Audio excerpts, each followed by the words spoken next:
بسم اللہ الرحمن الرحیم الحمد للہ رب العالمین الرحمن الرحیم مالک یوم الدین ایاک نعبد و ایاک نستعین اہدنا الصراط المستقیم صراط الذین انعمت علیہم غیر المغضوب علیہم ولا الضالین بسم اللہ الرحمن الرحیم قل هو اللہ احد اللہ الصمد لم یلد ولم یولد ولم یکن له کفوا احد بسم اللہ الرحمن الرحیم قل هو اللہ احد اللہ الصمد لم یلد ولم یولد ولم یکن له کفوا احد بسم اللہ الرحمن الرحیم قل هو اللہ احد اللہ الصمد لم یلد ولم یولد ولم یکن له کفوا احد بآواز بلند الصلوات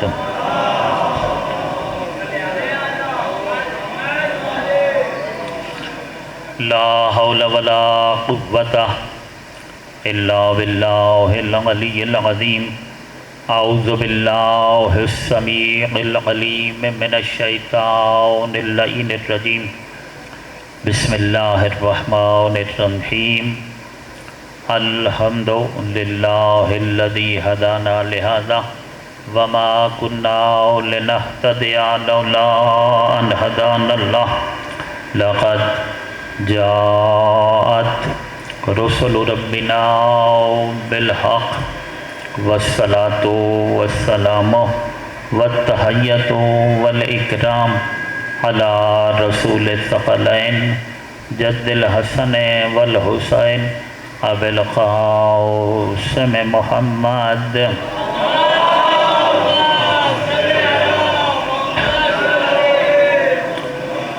وعلى آله الأطيبين الأطهرين الأشرفين الأفضلين ورحمة الله على محبهم أجمعين واللعنة الدائمة على أعدائهم وأعداء الله من يوم ظلمهم إلى الآن ومن الآن إلى قيام يوم الدين أما بعد فقد قال الله تبارك وتعالى في كتابه المحكم وقوله الأحسن بسم الله الرحمن الرحيم وقضى ربك ألا تعبدوا إلا إياه وبالوالدين إحسانا إما يبلغن عندك الكبر أحدهما أو كلاهما فلا تقل لهما أف ولا تنهرهما وقل لهما قولا كريما واخفض لهما جناح الذل من الرحمة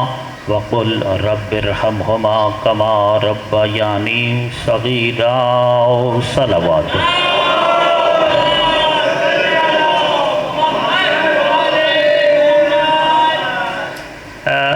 آپ صاحبان کو زحمت دینا، یہ کہنا کہ آپ آگے تشریف لائیں، تکلیف دینا یہ اچھا عمل نہیں ہے، لیکن مجبوری یہ ہے کہ آپ کا زیادہ دور دور رہنا اب یہ بھی برداشت نہیں ہوتا،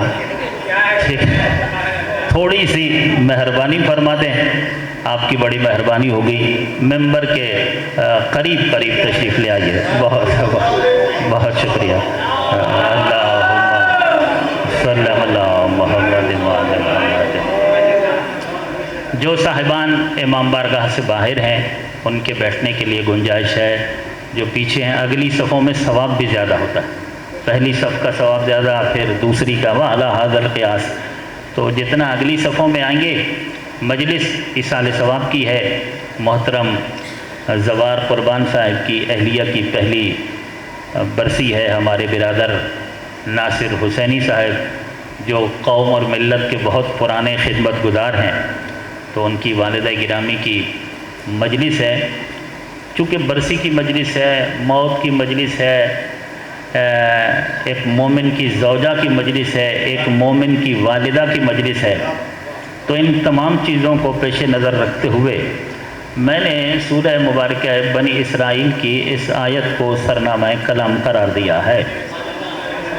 ارشاد رب کائنات ہو رہا ہے، وَقَضَى رَبُّكَ أَلَّا تَعْبُدُوا إِلَّا إِيَّاهُ وَبِالْوَالِدَيْنِ احسانا۔ اچھا، یہ جو پوری آیت ہے یہ نازل ہوئی ہے والدین کے لیے، والدین کا احترام بتانے کے لیے، ان کا مقام بتانے کے لیے، ان کے حقوق بتانے کے لیے، ان کا مرتبہ بتانے کے لیے یہ آیت نازل ہوئی ہے۔ ارشاد رب کائنات ہو رہا ہے وَقَضَىٰ رَبُّكَ أَلَّا تَعْبُدُوا إِلَّا إِيَّاهُ۔ حبیب، آپ کے رب کا یہ اٹل فیصلہ ہے اللہ تعبدو، کہ تم نے معبود نہیں ماننا، بندگی نہیں کرنی، عبادت نہیں کرنی، الا ایاہ، مگر صرف اور صرف اسی کی کرنی ہے۔ یعنی بندگی کے لائق، سجدوں کے لائق، عبادت کے لائق صرف وہی ہے، اس کے علاوہ کسی اور کو سجدہ نہیں کرنا، کسی اور کی عبادت نہیں کرنی، کسی اور کی پرستش نہیں کرنی۔ اور اس کے بعد فرمایا کہ وَبِالْوَالِدَيْنِ احسانا، اور تم نے ہمیشہ اپنے والدین کے ساتھ، اب میں لفظ احسان استعمال کر رہا ہوں لیکن اب اس کی وضاحت بھی کروں گا، پہلے تو وہی احسان کر دوں ترجمہ، احسان کا ترجمہ احسان کر رہا ہوں، مگر یہ وہ والا نہیں ہے جو ہمارے ہاں استعمال ہوتا ہے۔ وَبِالْوَالِدَيْنِ احسانا، اور اپنے والدین کے ساتھ ہمیشہ احسان سے پیش آؤ، یعنی نیکی کے ساتھ پیش آؤ، یعنی بھلائی کے ساتھ پیش آؤ، یعنی اچھائی کے ساتھ پیش آؤ، والدین کے ساتھ ہمیشہ اچھا کرنا۔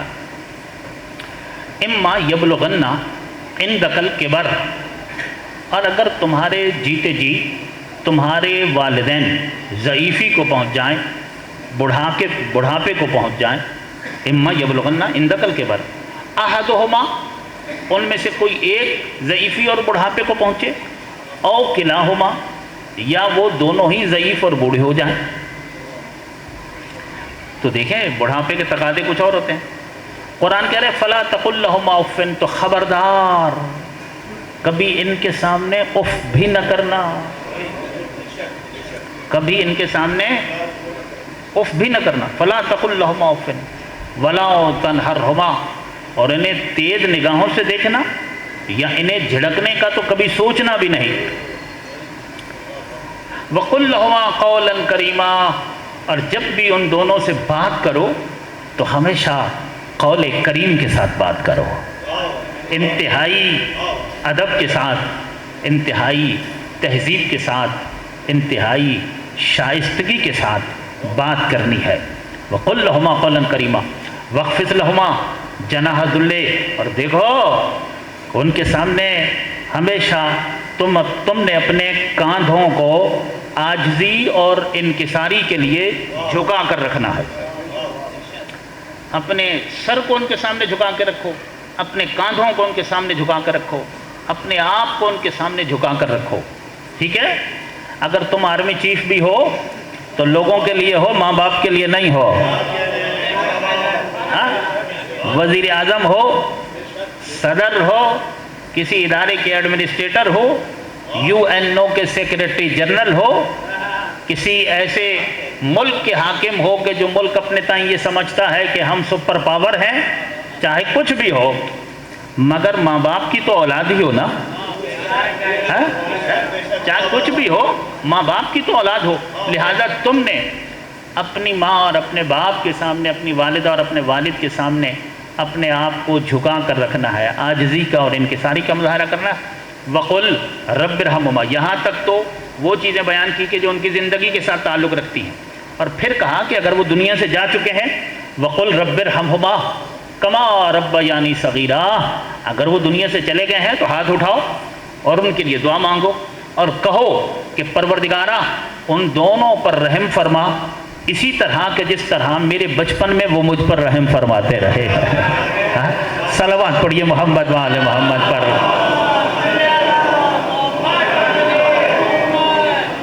یہ تو آیت کا ترجمہ تھا، اور ماشاءاللہ سے اس مجلس میں اہل علم تشریف فرمائے، قبلہ و کعبہ مولانا شاکری صاحب تشریف فرمائے، مولانا فیروز الدین رحمانی صاحب تشریف فرما ہے، اور شعراء تشریف فرما ہے، ہمارے مہمان شاعر جنہوں نے اس وقت بہت خوبصورت ڈیوٹی کی ہے، شاعر آل عمران، ان کا ایک بڑا نام ہے اور بڑا مقام ہے، اور یہ ماشاءاللہ سے بڑے بڑے ممبروں سے مولا کی ڈیوٹی کرتے ہیں، سید نوازش علی زیدی اور محترم ناصر آغا صاحب۔ تو ذاکرین تشریف فرما ہے، شعراء تشریف فرما ہے، اہل علم تشریف فرما ہے، اور ہمارے ناصر بھائی بھی کسی سے کم نہیں ہے، یہ شعراء میں ذاکرین میں سب میں چل جائیں گے۔ یہ قوم کے ایسے خدمت گزار ہیں کہ ہر طبقے میں ان کی جگہ پائی جاتی ہے۔ تو آپ سب سے دعا لوں گا، اس مرحلے پر آپ کی خاص توجہات چاہوں گا، کچھ طالب علمانہ معروضات ہیں جو آپ کی خدمت میں عرض کروں گا۔ سب سے پہلی بات تو یہ ہے کہ جب یہ آیت نازل ہوئی ہے ماں باپ کے لیے، تو یہ شروع اس کی توحید سے کیوں ہو گئی؟ ٹھیک ہے نا، آیت کا آغاز کہاں سے ہوا؟ وَقَضَى رَبُّكَ أَلَّا تَعْبُدُوا إِلَّا إِيَّاهُ، کہ حبیب آپ کے رب کا یہ اٹل فیصلہ ہے کہ معبود صرف اس کو ماننا ہے۔ بھائی یہ معبود اس کو ماننا ہے، عبادت اس کی کرنی ہے، اور ماں باپ کے ساتھ نیکی کرنی ہے، ان دو باتوں کا آپس میں کیا ربط ہے؟ ماں باپ کے ساتھ نیکی اور اللہ کی عبادت، اس کا آپس میں ظاہراً کوئی ربط بنتا؟ کہاں خدا اور کہاں ہمارے ماں باپ؟ وہ خالق ہے اور یہ اس کی مخلوق ہے، تو ظاہراً آپس میں کوئی ربط نہیں ہے، اور آیت نازل ہوئی ہی ماں باپ کے لیے ہے۔ پھر کیا اللہ جب ماں باپ کے لیے آیت نازل کرے گا تو پھر یہ بتائے گا کہ وہی معبود ہے اور اس کے علاوہ کوئی معبود نہیں ہے؟ یہ تو وہ کام ہے کہ جو حضرت آدم نے سب سے پہلے کیا۔ آدم سے لے کر خاتم تک ہر نبی نے جب دین کی تبلیغ شروع کی ہے تو سب سے پہلے انہوں نے کہا قولوا لا الہ الا اللہ، ٹھیک ہے نا، کہ نہیں ہے کوئی معبود مگر وہ۔ تو ہر نبی نے جب سب سے پہلے اس کی توحید پہنچائی، اس کی معبودیت پہنچائی ہے، اور ہر آسمانی صحیفہ اور ہر آسمانی کتاب کا مرکزی پیغام عقیدہ توحید ہے۔ جب تمام صحیفوں نے، تمام آسمانی کتابوں نے، تمام انبیاء نے پہلی بات یہ کی ہے کہ اللہ احد ہے، یکتا ہے، صمد ہے، لم یلد ولم یولد ہے، ولم یکن لہ کفوا احد ہے، بے مثل ہے، بے نظیر ہے، لا شریک ہے، لا زمان ہے، لا مکان ہے، لا محدود ہے، ازلی ہے، ابدی ہے، سرمدی ہے، قدیم ہے، قادر ہے، خالق ہے، خالق ہے، مالک ہے، رحمان ہے، رحیم ہے، کریم ہے، محسن ہے، مہربان ہے، معبود ہے، مسجود ہے۔ بھائی دیکھیے بہت اچھا نعرہ لگایا انہوں نے، لیکن نعرہ مجمع میں ہر ایک کو حق ہے لگانے کا، مگر خالی پیٹ آدمی نہ لگایا کرے، ٹھیک ہے نا؟ ہاں، جس کا پیٹ خالی ہو، کیونکہ علی کا نام بہت بلند ہے اور یہ ذرا جان لگا کے نعرہ لگانا پڑتا ہے۔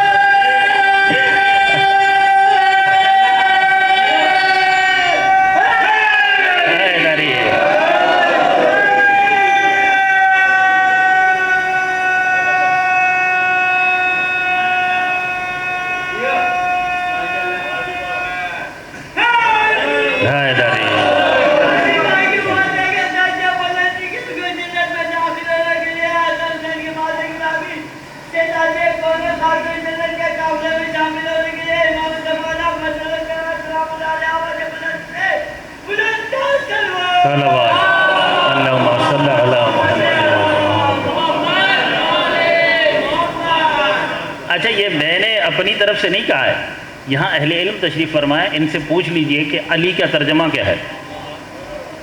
یہ جو علی اسم مبارک ہے نا میرے مولا کا، لفظ علی کا ترجمہ کیا ہے؟ یہ لفظ کہاں سے نکلا ہے؟ اس کا روٹ جو ہے، اس کا جو مادہ ہے وہ ہے عین لام واو، اولو جو بلندی کو کہتے ہیں، وہاں سے یہ بنا ہے علی۔ مذکر علی ہے، اس کی مؤنث ہے الیاء، خاتون کے لیے الیاء آئے گا، مذکر ہے کے لیے آئے گا علی۔ علی کسے کہتے ہیں؟ بلند مرد کو کہتے ہیں، بلند مرد کو، بلند ترین مرد کو، بلند ترین مرد کو علی کہتے ہیں۔ اچھا، جو مرضی اپنے آپ کو بلند کہتا رہے، ہمیں تو کوئی اعتراض نہیں ہے، مگر آپ خود ہی تو اپنے آپ کو بلند کہہ رہے ہیں نا۔ ابو طالب کے بیٹے کو اللہ نے کہا ہے حیدری۔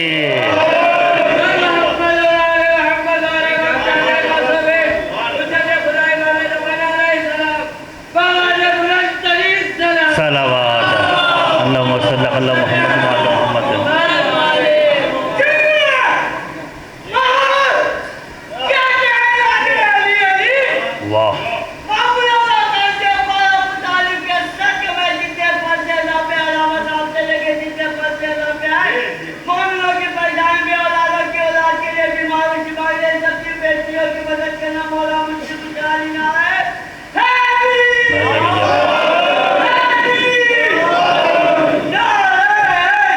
نظریہ اچھا، یہ جو چہاردہ معصومین ہے نا، تاکہ کسی کو شک نہ رہ جائے کہ یہ خطابت ہو رہی ہے اور یہ کہہ رہے ہیں کہ اللہ نے ابو طالب کے بیٹے کو علی کہا.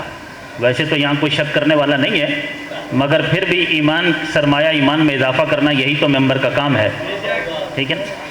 علی کا نام، میرے مولا کا جو نام علی ہے، یہ کس نے رکھا ہے؟ اللہ نے رکھا. ویسے اللہ تمام انسانوں کا خالق ہے. جو بچے پیدا ہوتے ہیں ان کا خالق اللہ ہے، مگر پیدا ہونے والے بچوں کے نام اللہ نہیں رکھا کرتا. اب جن کی توجہ ہے جو ہے میرے ساتھ، جو بچے پیدا ہوتے ہیں ان کے نام کون رکھے گا؟ ماں باپ رکھیں گے نا، اللہ تو نہیں رکھے گا. پوری کائنات میں صرف 14 ہستیاں ایسی ہیں کہ جن کے نام خالق نے خود رکھے ہیں. جن کے نام اللہ نے، یہ 14 ہستیاں ایسی ہیں کہ ان کے نام اللہ نے خود رکھے ہیں.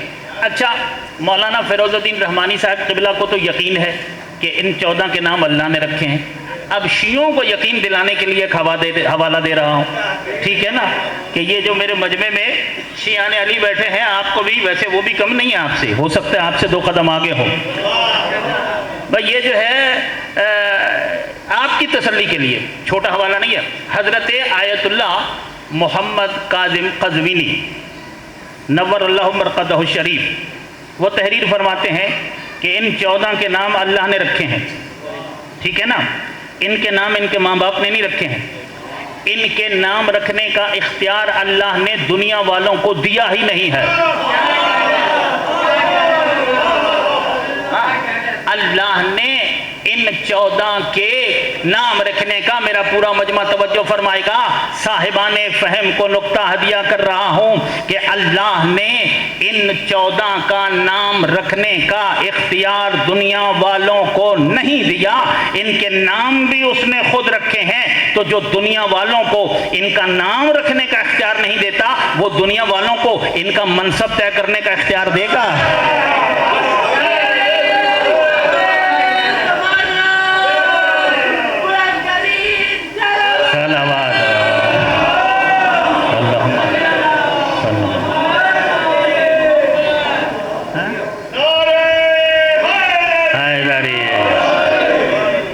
سلامت رہیے.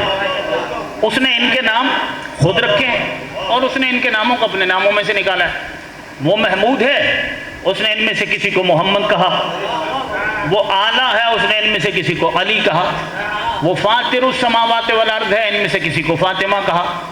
محسن ہے، ان میں سے کسی کو حسن نام دیا. قدیم الاحسان ہے، لہذا کسی کو حسین نام دیا. یعنی ان کے نام اس نے اپنے ناموں میں سے نکالے. ٹھیک ہے. وہ اعلیٰ ہے تو میرے مولا کا نام رکھا علی. ٹھیک ہے نا. اس نے اپنی بلندی کا جب تبرک بانٹا تو سارے کا سارا ابو طالب کے بیٹے کو دے دیا.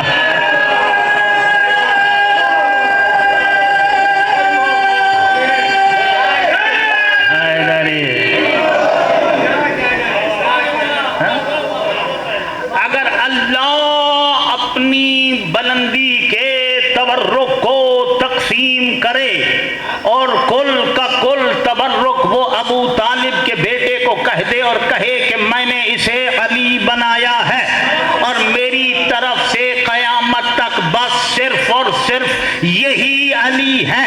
جب علی پوری کائنات میں اللہ نے خلق ہی ایک کیا ہے تو اب جسے بھی بلندی چاہیے اسے علی کے دروازے پہ آنا پڑے گا.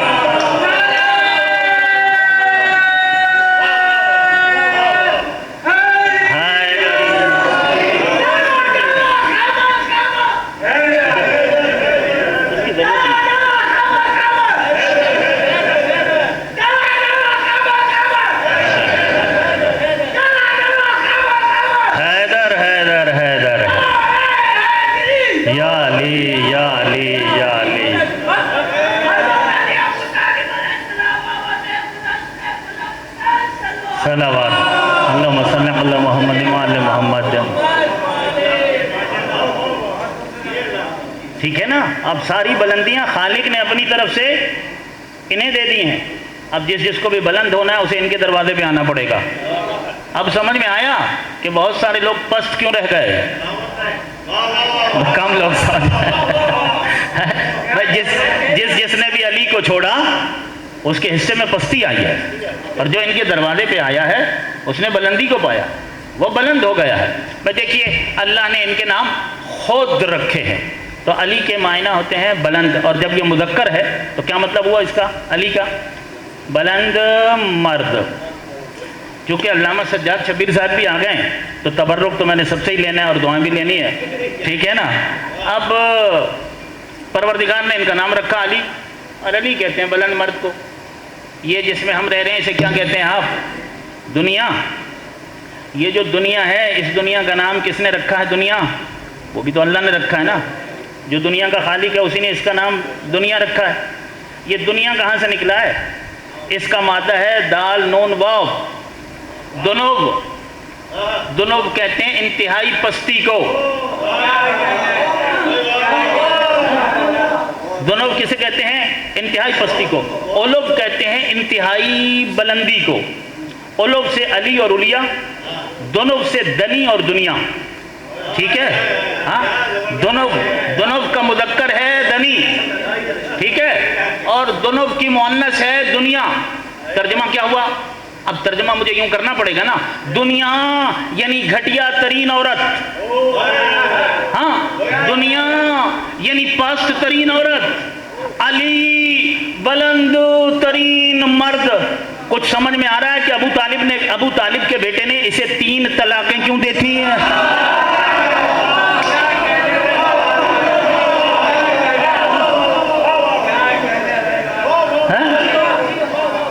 دیکھیے بلند مرد اور پست عورت کا کوئی جوڑ ہے؟ اسلام میں کوفو ہے نا، کوفو ہے نا، تو جوڑ نہیں بنتا۔ لہذا میرے مولا نے دنیا کو 1 طلاق نہیں 3 طلاقیں دی ہیں۔ اور سوچئے کہ کسی اور نے کیوں نہیں دی؟ کسی اور نے اپنے آپ کو اتنا بلند کیا ہوتا تو دیتا۔ صلوات پڑھیے محمد والے محمد پر۔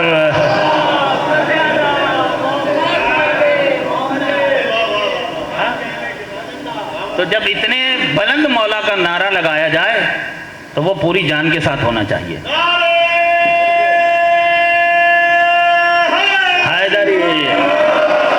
اور جب میں ماں باپ کی بات کر رہا ہوں تو مجھے تو علی کے باپ کی بات کرنا پڑے گی نا، ٹھیک ہے نا۔ ماں باپ کی بات ہو رہی ہے تو علی کے باپ کو چھوڑ کر تو ماں باپ کا حق ادا نہیں ہو سکتا، ٹھیک ہے نا۔ اس لیے تو بات تو کرنا پڑے گی۔ آ رہا ہوں میں دوبارہ۔ وَقَضَىٰ رَبُّكَ، شروع توحید سے کیوں کیا؟ جب آیت نازل ہوئی ہے والدین پر تو پروردگار یہ والدین، یہ معبودیت اور تیری توحید، یہ تو ڈے 1 سے چلی آ رہی ہے، آدم سے لے کر خاتم تک ہر نبی نے بتائی ہے۔ اس کے بغیر تو دین مکمل ہی نہیں ہے۔ دین کا آغاز ہی یہاں سے، پہلا پتھر ہے۔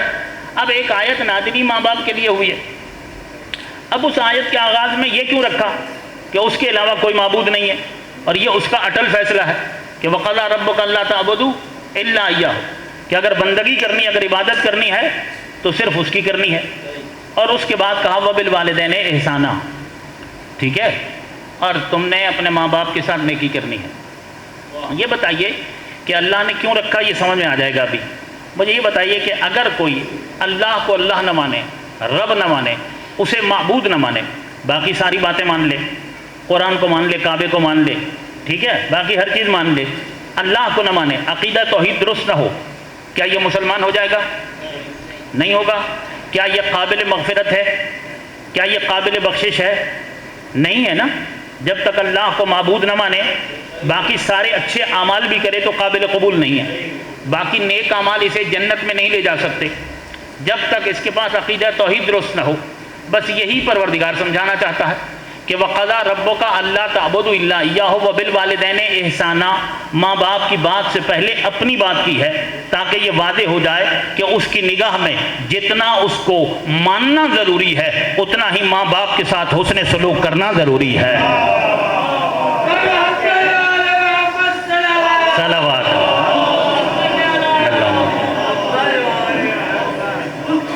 جتنا اسے ماننا ضروری ہے، اسے ایک یکتا احد صمد معبود ماننا ضروری ہے، اتنا ہی ماں باپ کے ساتھ نیکی کرنا ضروری ہے۔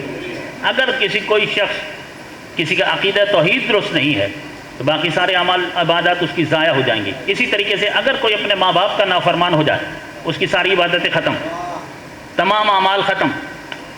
یعنی ماں باپ کی نافرمانی یا ماں باپ کا دل دکھانا یہ وہ گناہ ہے کہ جس کے بعد کوئی اچھا عمل اللہ قبول نہیں کرتا، نہ اس پر اجر دیتا نہ اس پر ثواب دیتا، ٹھیک ہے۔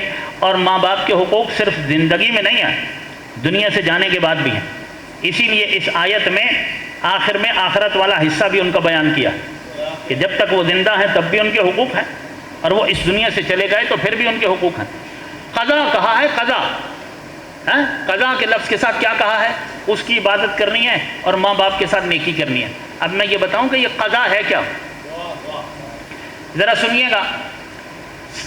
سب سے پہلا مرحلہ التجا، دوسرا مرحلہ التماس، تیسرا مرحلہ استدعاء، چوتھا مرحلہ امر، پانچواں مرحلہ ہے قضا، ٹھیک ہے۔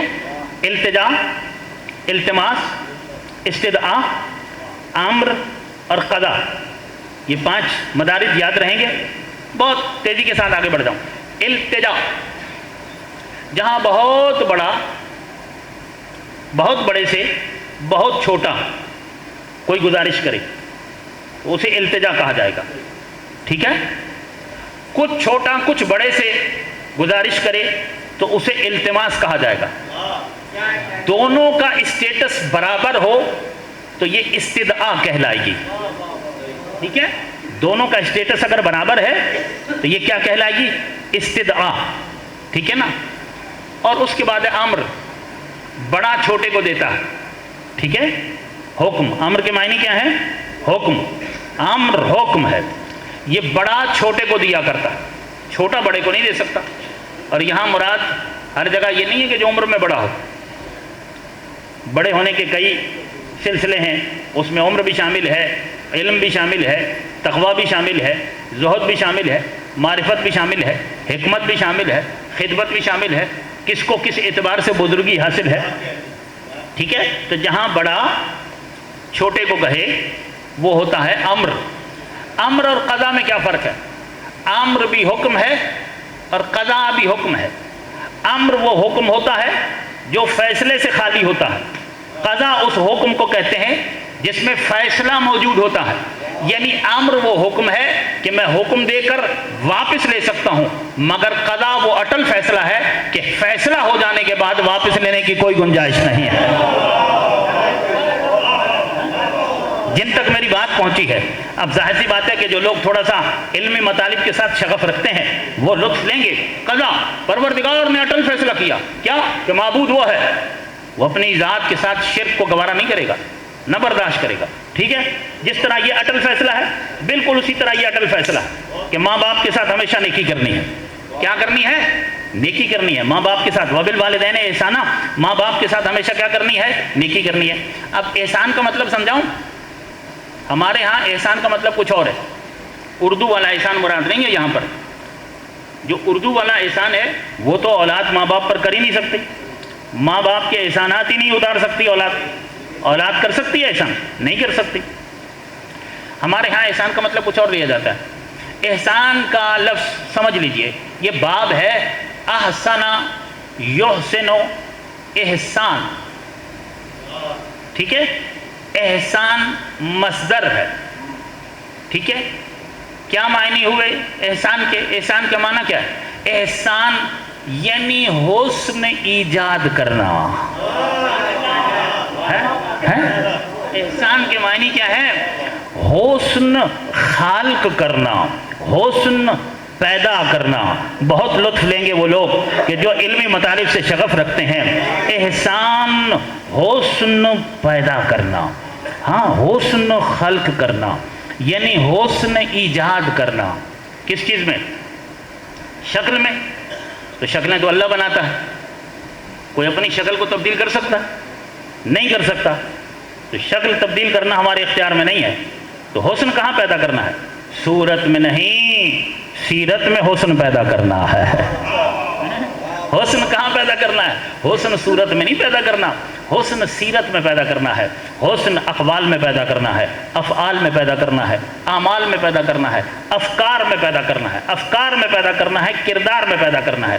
اور حسن کا کم ترین درجہ جو ہے اسے اچھائی کہتے ہیں۔ کیا کہتے ہیں؟ اسے بھلائی کہتے ہیں۔ حسن کے بھی اسٹیجز ہیں، جمال کے اسٹیجز ہیں۔ کم ترین درجے کو اچھائی اور بھلائی کہتے ہیں۔ حسن کے کم ترین درجے کو اچھائی کہتے ہیں، نیکی کہتے ہیں، بھلائی کہتے ہیں۔ اب افکار میں حسن پیدا کرنا ہے، اقوال میں حسن پیدا کرنا ہے، افعال میں حسن پیدا کرنا ہے۔ اس کا کیا مطلب ہے؟ اقوال میں حسن پیدا کرنا ہے، یعنی جب بھی ماں باپ کے لیے بولنا ہے اچھا بولنا ہے، ٹھیک ہے؟ افعال فعل کی جمع ہے، قول کی جمع ہے اقوال، فعل کی جمع ہے افعال۔ افعال میں حسن پیدا کرنا ہے، یعنی ماں باپ کے لیے جب بھی کچھ کرنا ہے تو اچھا کرنا ہے، ٹھیک ہے؟ افکار فکر کی جمع ہے افکار، افکار میں حسن پیدا کرنا ہے۔ اس کا کیا مطلب ہے؟ ماں باپ کے لیے جب بھی سوچنا ہے تو اچھا سوچنا ہے۔ ماں باپ کے لیے یہ ہے افکار کا حسن، کہ ماں باپ کے لیے سوچنا بھی اچھا، اقوال کا حسن ان کے لیے بولنا اچھا ہے، افعال کا حسن ان کے لیے کرنا بھی اچھا ہے۔ جو اللہ ماں باپ کے لیے برا سوچنے کی بھی اجازت نہیں دیتا،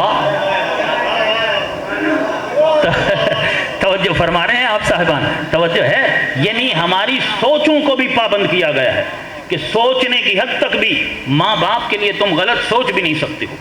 ماں باپ کے لیے اچھا سوچنا، یعنی جتنا ماں باپ کے لیے بولنا اچھا ہے، جتنا ماں باپ کے لیے اچھا کرنا ضروری ہے، اتنا ہی ماں باپ کے لیے اچھا سوچنا ضروری ہے۔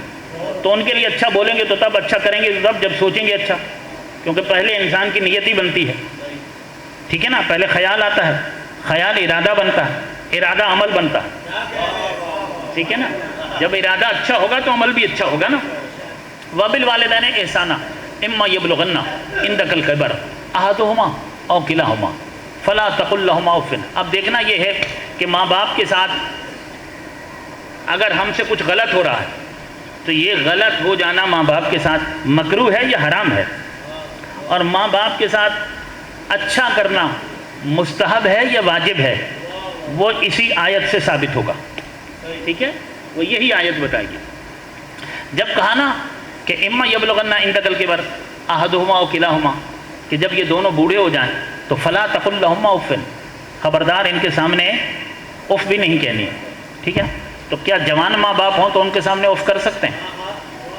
اور ماں باپ بوڑھے ہو جائیں تو پھر تو اف نہیں کرنی، لیکن ماں باپ اگر جوان ہو تو کیا ان کے سامنے اف کر سکتے ہیں؟ ظاہر ہے نہیں کر سکتے۔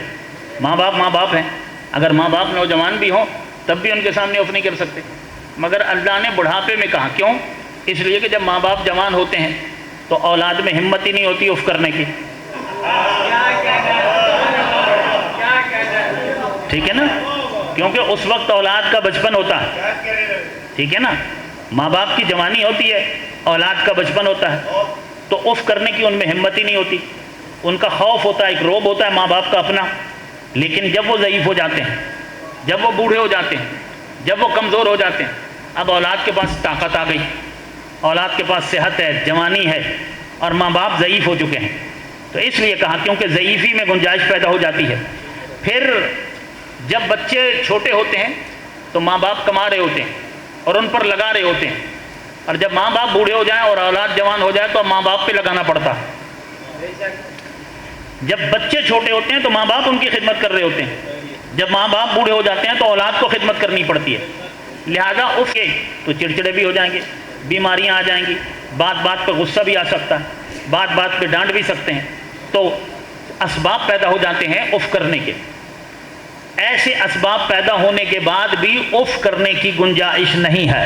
اف سے کم تر کوئی لفظ نہیں تھا، ورنہ پروردگار وہ کہتا، ٹھیک ہے نا؟ اف بھی نہیں کر سکتے تو اس کا مطلب ہے کچھ بھی نہیں کر سکتے، سر ہی نہیں اٹھا سکتے، اونچی آواز میں بات۔ فلا تقل لهما اف ولا تنهرهما وقل لهما قولا کریما۔ اچھا، 2 مرتبہ نہیں کا صیغہ آیا، ٹھیک ہے؟ اور قانون ہے اصول کا کہ نہیں حرمت پر دال ہوتی ہے، ٹھیک ہے؟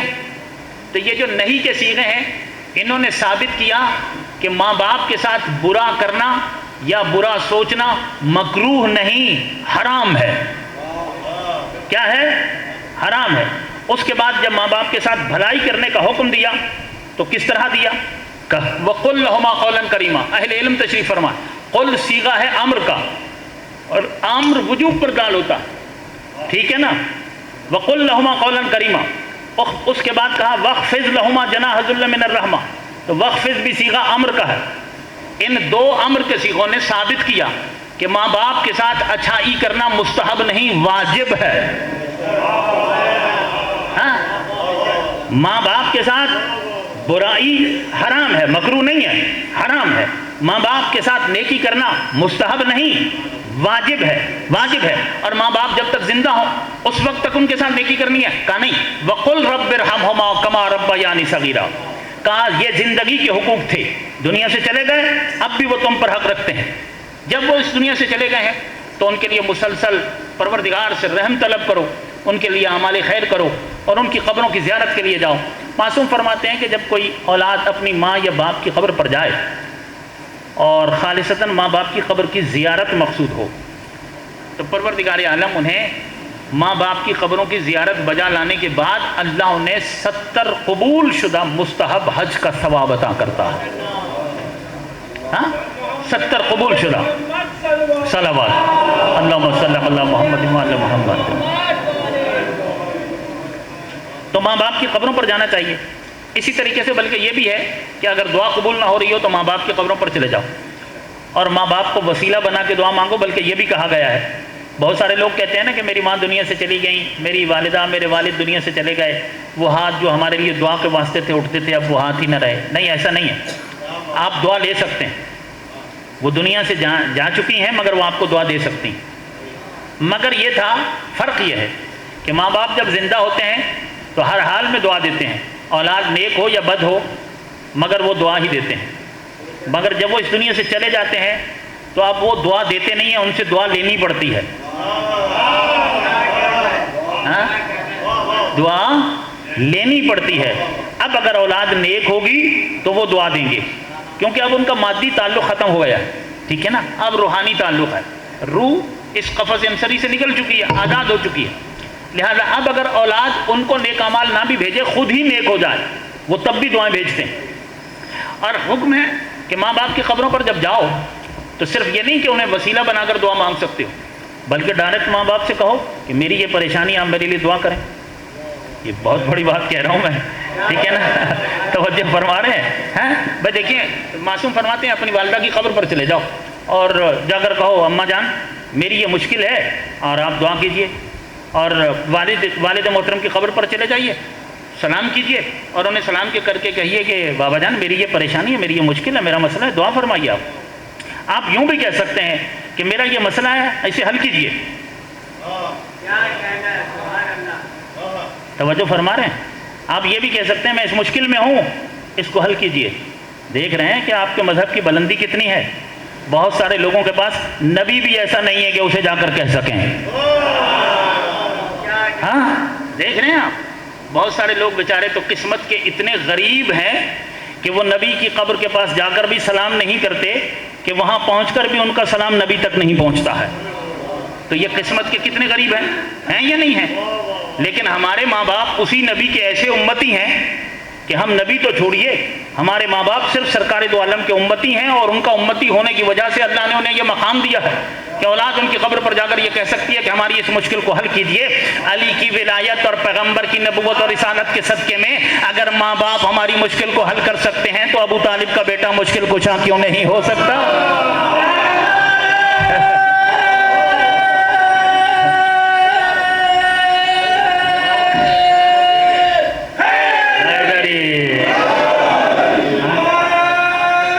تکبیر، اللہ اللہ، یا رسول اللہ، یا رسول اللہ، حیدری یا حیدری یا لبیک یا حسین. بھائی دیکھیں ماشاءاللہ سے حال بھرا ہوا ہے، آپ کثیر تعداد میں ہیں. لبیک یا حسین کا نعرہ جب ہمارے ہاں سے بلند ہوتا ہے تو اس طرح بلند نہیں ہوتا، پوری قوت کے ساتھ لبیک یا حسین،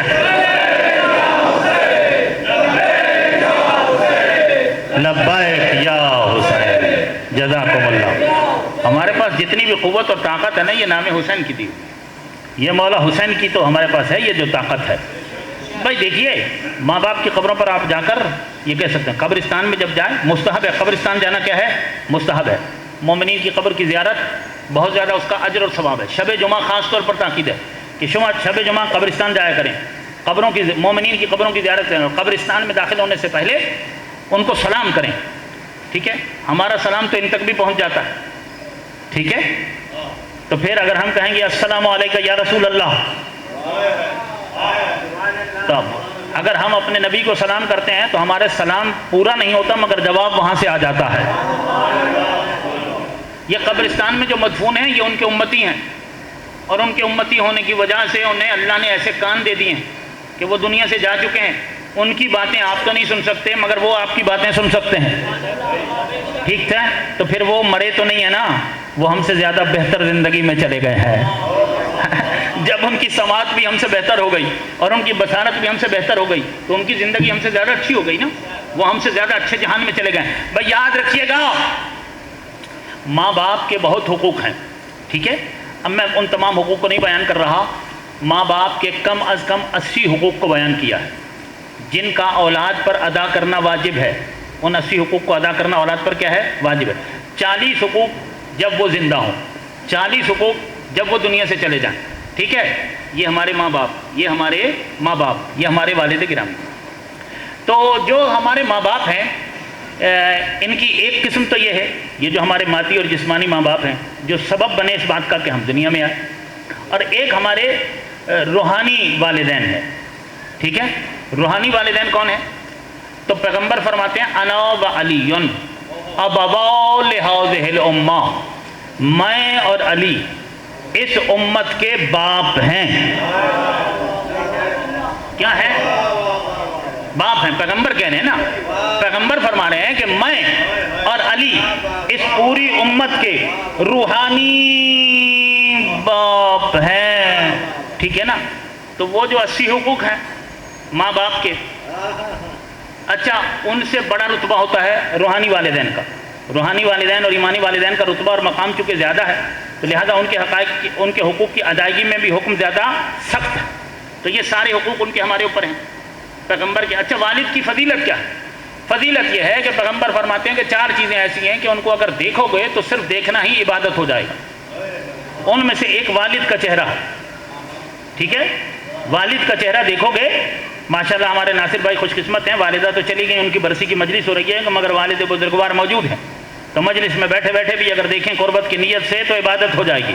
ہاں، النظر الی وجہ والدین عبادت، میں تو نہیں کہہ رہا، پیغمبر کہہ رہے ہیں کہ والد کے چہرے کو دیکھنا کیا ہے؟ عبادت ہے۔ 4 چیزوں کو دیکھنا عبادت ہے۔ اور کیا دیکھنا عبادت ہے؟ کہ النظر الی وجہ عالم عبادت، عالم دین کا چہرہ دیکھنا عبادت ہے۔ النظر الی الکعبۃ عبادت، کعبہ کو دیکھنا عبادت ہے۔ النظر الی المصحف عبادت، قرآن کو دیکھنا عبادت ہے۔ تو 4 چیزیں ایسی ہیں کہ ان پر صرف نظر چلی جائے عبادت ہو جاتی ہے۔ قرآن پر نگاہ جائے گی، عبادت ہو گئی۔ کعبے کو دیکھا، عبادت ہو گئی۔ والد کو دیکھنا، عبادت۔ عالم کو دیکھنا، عبادت۔ مگر جب میری نظر قرآن پہ جائے گی تو کعبے سے ہٹے گی، کعبے پہ جائے گی تو قرآن سے ہٹے گی، والد پہ جائے گی تو عالم سے ہٹے گی، عالم پہ جائے گی تو والد سے ہٹے گی۔ اگر میں چاہوں کہ نگاہ ایک چہرے پر جائے، ثواب 4 ہی کا مل جائے، ہے میرا مجمع میرے ساتھ؟ ہے میرا مجمع جن کے دلوں میں علی ولی رہتا ہے، ان سے میں بات کر رہا ہوں۔ بات چونکہ فضائل آخری مرحلے میں داخل ہو چکے ہیں اور یہ باتیں ان سے کی جاتی ہیں جن کے دل کی دھڑکنوں میں علی رہتا ہے۔ میں تھوڑی صحابہ کرام نے پوچھا کہ یا رسول اللہ اگر مومن اور منافق کا پتہ نہ چلے تو پوچھے بغیر، کہاں بہت آسان ہے، تم اس کے سامنے علی کا ذکر چھیڑ دیا کرو، پھر اس سے پوچھنے کی کچھ ضرورت نہیں ہے، پورا شجرہ ہی سامنے آ جائے گا، ساری پشتوں کا پتہ چل جائے گا، ٹھیک ہے نا؟ ذکر علی ان کے سامنے چھیڑ دیجئے۔ تو علی کا ذکر پہچان بتاتا ہے مومن اور منافق کی۔ اب پیغمبر گرامی کے حوالے سے حدیث ہیں، 4 چیزوں کا دیکھنا عبادت ہے، ٹھیک ہے؟ والد کو دیکھنا عبادت، تو پیغمبر کیا کہتے ہیں؟ انا والی ابوا لہذہ الامہ، میں اور علی اس امت کے روحانی باپ ہیں۔ عالم کو دیکھنا عبادت ہے، ٹھیک ہے؟ تو علی وہ کہ جسے قرآن نے کہا من عندہ علم الکتاب، اور پیغمبر نے کہا انا مدینۃ العلم والی بابھا، تو اب علی سے بڑا تو کوئی عالم نہیں ہے۔ النظر الی الکعبۃ عبادت، کعبے کو دیکھنا عبادت ہے، اور پیغمبر نے آب وحی سے دھلی ہوئی زبان سے کہا یا علی ہو مسل کا کمثل الکعبہ، علی تو مثل کعبہ ہے۔ علی کیا ہے؟ علی مثل کعبہ ہے۔ یہ جو کعبہ ہے نا، یہ جو کعبہ ہے، یہ کعبہ جسموں کا کعبہ ہے۔ یہ جو کعبہ ہے یہ جسموں کا کعبہ ہے، اور علی دلوں کا کعبہ ہے۔ علی دلوں کا کعبہ ہے۔ کیا مطلب؟ مطلب یہ ہے کہ یہ جو دل کی دھڑکنیں ہیں نا، ان پر لازم ہے کہ یہ ہمیشہ علی کا طواف کرتی رہے، یہ ہمیشہ کیا کریں؟ علی کا طواف کریں، دل کی دھڑکنوں میں علی رہے۔ ٹھیک ہے، یہ چاروں چیزیں آپ تک پہنچ گئیں۔ اچھا، النظر الی المصحف عبادت، قرآن کو دیکھنا عبادت ہے۔ اب پیغمبر کیا فرماتے ہیں؟ القرآن مع علی والی مع القرآن، قرآن علی کے ساتھ ہے اور علی قرآن کے ساتھ ہے۔ تو علی کا چہرہ وہ چہرہ ہے کہ اگر نگاہ علی کے چہرے پر جائے گی تو یہاں کعبے کو دیکھنے کا ثواب بھی ملے گا، قرآن کو دیکھنے کا ثواب بھی ملے گا، والد کو دیکھنے کا ثواب بھی ملے گا، اور عالم کو دیکھنے کا ثواب بھی ملے گا۔